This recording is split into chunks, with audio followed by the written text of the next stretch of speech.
Have you ever heard people say that stress is going to increase your blood pressure? Well, this is true, but why does this happen?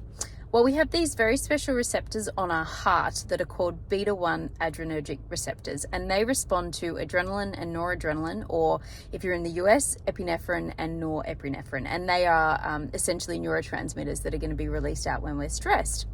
And what do? Well, these receptors are going to cause an increase in the contractility of the heart and essentially make more blood get pumped out sort of per second, or at least per pump. This is going to increase our cardiac output, so essentially how much blood gets pumped out into the body.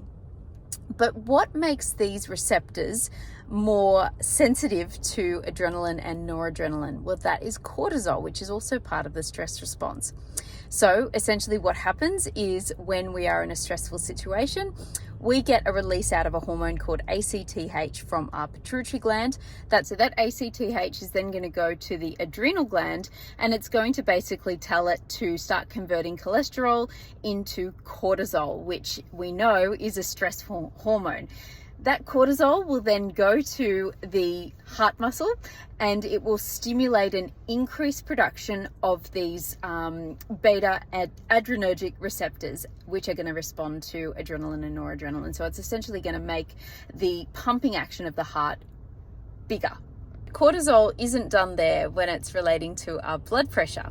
It's also going to go to our smooth muscle in our arteries or our vessels, and it's going to increase the same production of another type of receptor, which are very similar, and they're called alpha-1 adrenergic receptors.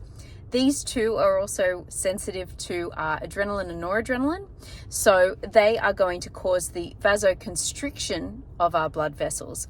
This is going to increase vascular resistance and therefore increase our blood pressure. So just as a recap, what's happening?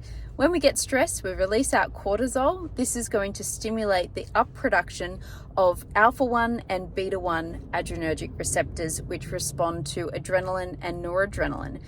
This is going to increase our heart contractility and increase our cardiac output, and also decrease the diameter of our blood vessels, and both of which is going to increase our blood pressure.